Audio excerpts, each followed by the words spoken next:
ছাত্ররা তোমরা সবাই আশা করি ভালো আছো। এই করোনাকালীন মুহূর্তে তোমাদেরকে একটা কঠিন সময়ের মধ্যে যেতে হচ্ছে আমাদের সবাইকেও। আমরা এই জন্য যথাসাধ্য চেষ্টা করব ঘরে থেকে নিরাপদে থেকে আমাদের দৈনন্দিন পাঠ্যক্রমটা চালিয়ে যাওয়ার জন্য। আমি Dayal Haripal, হাতিগড়ি school and college সহকারী শিক্ষক ইংরেজি, তোমাদের ক্লাস 7-এর। আজকে আমি বেগম রোকেয়া সম্পর্কে পাঠদান করবো। আসলে আমার বইটা একটু খুলে বই থেকে একটু রিডিংটা পড়ে নেই আগে, তারপর তোমাদেরকে কতগুলি শব্দার্থ রাখছি, শব্দের অর্থের পরে এগুলো বুঝিয়ে দেবো। তারপরে আবার আসবো আমরা কিসের মধ্যে, আমরা আসবো এখানে যে শব্দের অর্থের পরে যে কোয়েশ্চেন আনসারগুলো আছে সেগুলো কীভাবে আনসার করতে হয় আমরা দেখবো। আমরা বেগম রোকেয়ার পাঠটা একটু করি। Begum Rokeya was a famous writer and a social worker.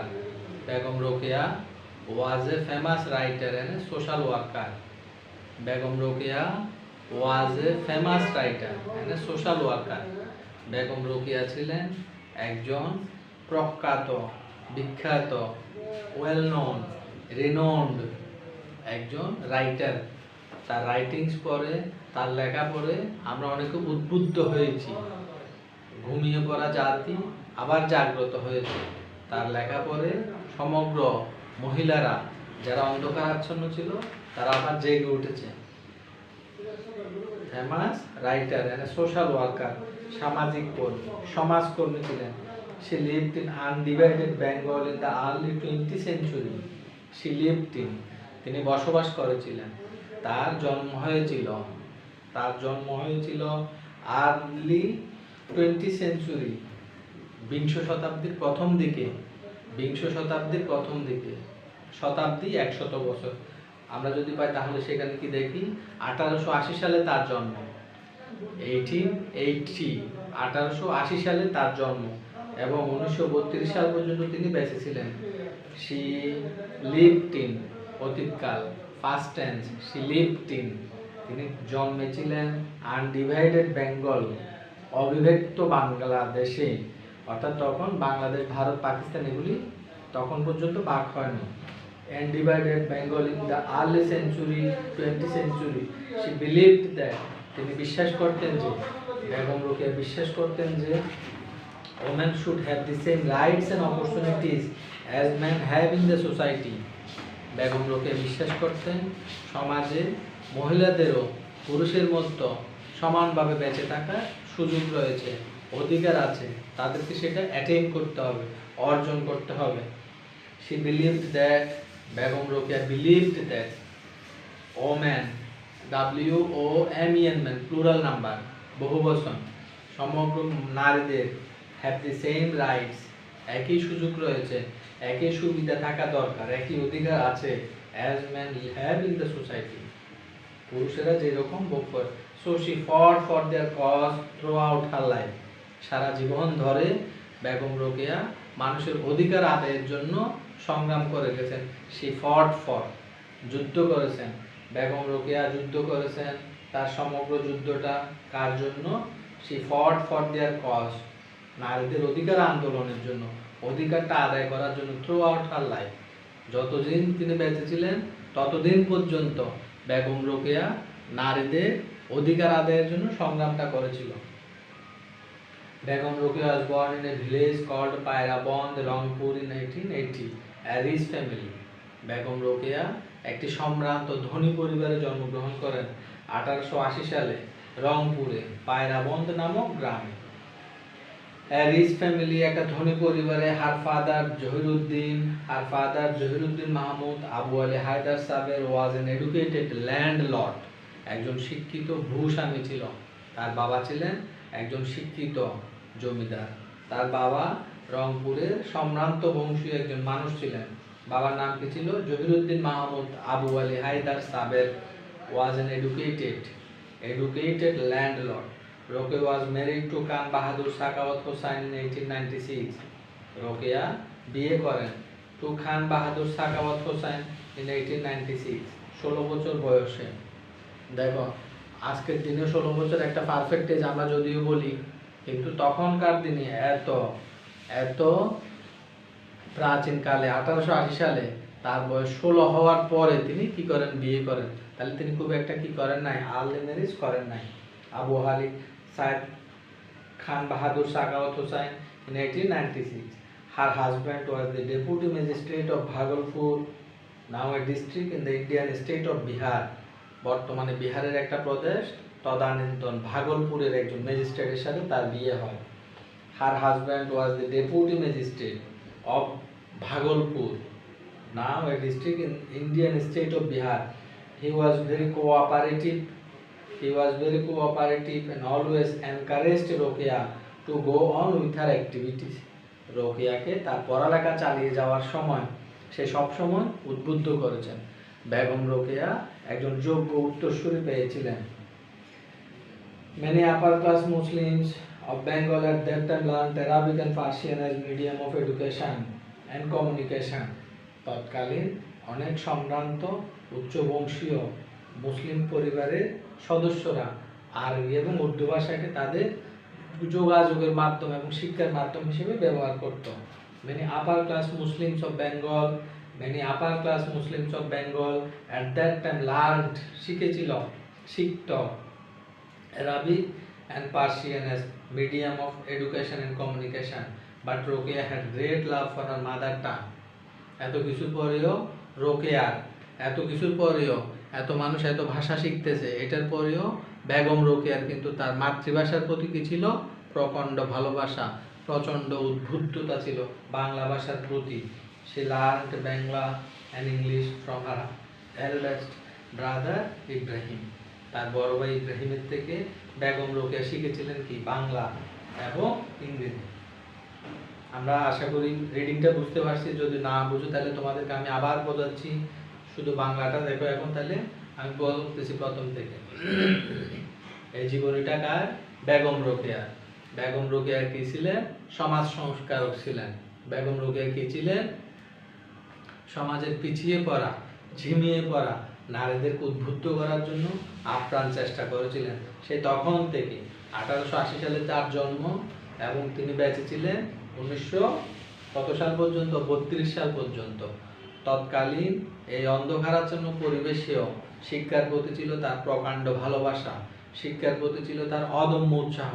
তার স্বামী ছিল ভাগলপুরের ডেপুটি ম্যাজিস্ট্রেট, বাবা ছিল একজন ভূস্বামী এবং শিক্ষিত জমিদার।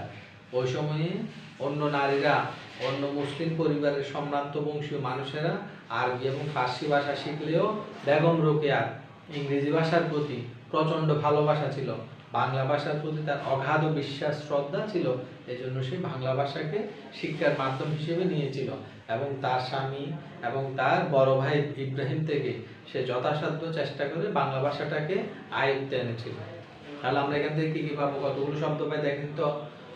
ফেমাস, বিখ্যাত, এই শব্দগুলোর মধ্যে আমরা এই টপিক্সের মধ্যে যে শব্দগুলো বেশি বেশি কঠিন মনে হয়েছে আমার তোমার জন্য লিখে রেখেছি। ফেমাস, বিখ্যাত।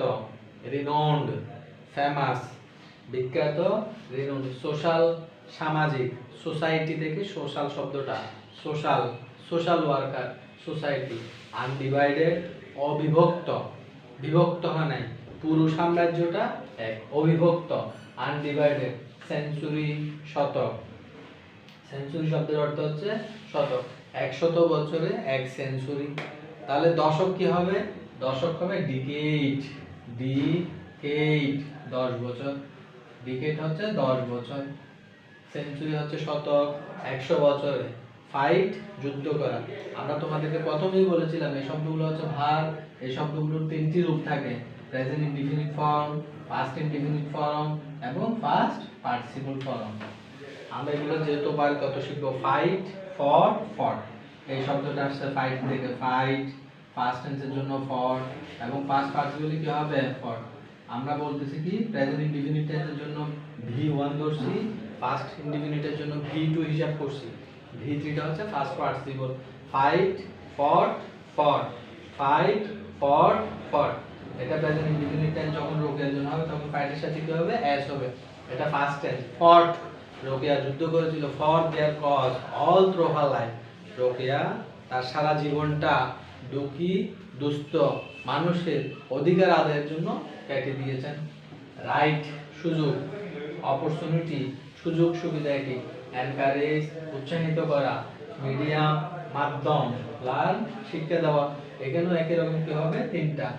লার্নের জন্য কি হবে, এখানে একটা টি হবে, পাশে অতিরিক্ত একটা টি বসবে। তাহলে আমরা শব্দগুলো পারলাম।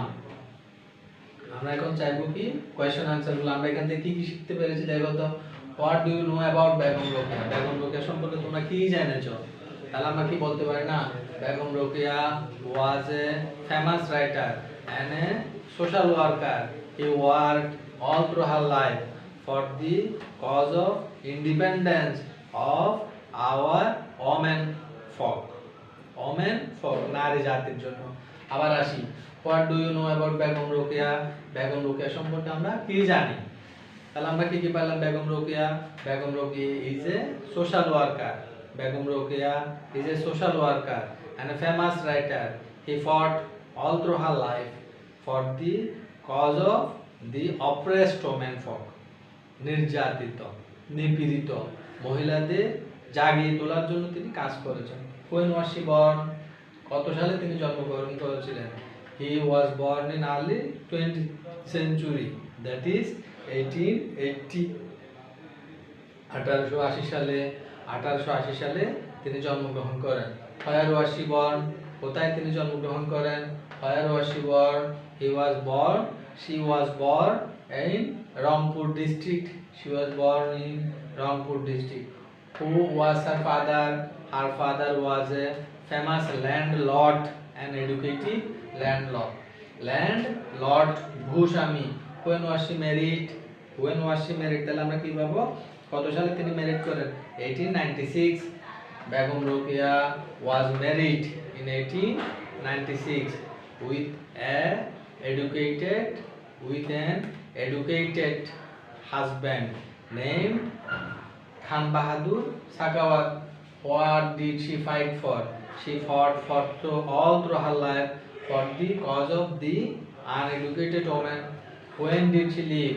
কখন তিনি জন্মগ্রহণ করেছিলেন? She was born in early 20th century. তাহলে আমরা আমাদের যে প্রথম প্রশ্ন, তাহলে আমাদের পরীক্ষার মধ্যে আসবে কি জিনিস দেখো। পরীক্ষার মধ্যে আসবে কোশ্চেন আনসার 5টা থাকবে, 5 এর জন্য 10 নাম্বার, আর এমসিকিউ থাকবে 7টা, 10 নাম্বার। আর আমরা যেটা বললাম সেটা কি আমাদেরকে কি করতে হবে, একটা সামারি লিখতে হবে, সেটা 8 নাম্বারের। তাহলে আমরা এতটুকু ক্লিয়ার। আমাদের বাড়ির কাজটা লিখো। তাহলে আমাদের বাড়ির কাজ হবে কি, এইটা বেগম রোকেয়ার এটা। বেগম রোকেয়ার এটা থেকে কি আসতে পারে? বেগম রোকেয়ার এটা থেকে আমাদের আসতে পারে প্রশ্ন উত্তরগুলো, সামারি, আর কি আসতে পারে একটা রিঅ্যারেঞ্জ। রিঅ্যারেঞ্জ তো জানি না আমরা। রিঅ্যারেঞ্জ হচ্ছে আপনাদের জন্য এলোমেলোভাবে 8টা লাইন থাকবে। এই 8টা লাইনের মধ্যে সরাসরি আপনাদেরকে কি বসাতে হবে, শুধু উপরে সিকোয়েন্সটা বসালে হবে, নিচেরটা লিখতে হবে না, বর্ণনামূলক। ডেসক্রিপশন অংশটা না লিখলেও চলবে, কিন্তু সিকোয়েন্সটা আপনাদের ঠিক রাখতে হবে। যেমন 8টা লাইন দিলে এটাকে আপনাকে সিকোয়েন্স করতে হলো। তাহলে রিঅ্যারেঞ্জটা কি হবে, যে লাইনটার পরে যে লাইনটা হবে সেটা বসাতে হবে। যদি আমরা উল্টা লিখি তাহলে হবে না। আমি তোমাদেরকে আরো ক্লিয়ার করে দিচ্ছি। আমাদের 10 জনের জন্য 10টা চেয়ার আছে। রিঅ্যারেঞ্জ শব্দের অর্থটা দেখো। 10 জনের জন্য আমাদের 10টা চেয়ার আছে, প্রত্যেকের চেয়ার নির্দিষ্ট। হেড স্যার কোন পাশে বসবে, অ্যাসিস্ট্যান্ট হেড স্যার কোন পাশে বসবেন, সায়েন্সের টিচারটা কে কোথায় বসবেন, কোন চেয়ারে বসবেন, আর্টসের টিচারটা কে কোথায় বসবেন, কমার্সের টিচারটা কোথায় বসবেন। তাহলে এই 10 জনের জন্য 10টা চেয়ার নির্দিষ্ট, প্রত্যেকের স্ব আসনে বসতে হবে। রিঅ্যারেঞ্জ মানেও সেরকম, প্রত্যেকটা টিচারকে যেমন প্রত্যেকটা স্ব নির্দিষ্ট আসনে বসতে হবে, রিঅ্যারেঞ্জের জন্য কোন লাইনের পরে কোন লাইন হবে সেটা বসাইতে হবে। যদি উল্টা লিখো নাম্বার কাটা। বুঝতে পারছি? ঠিক আছে ছাত্ররা, তাহলে তোমাদের জন্য বাড়ির কাজ হবে এই বেগম রোকেয়ার এটা।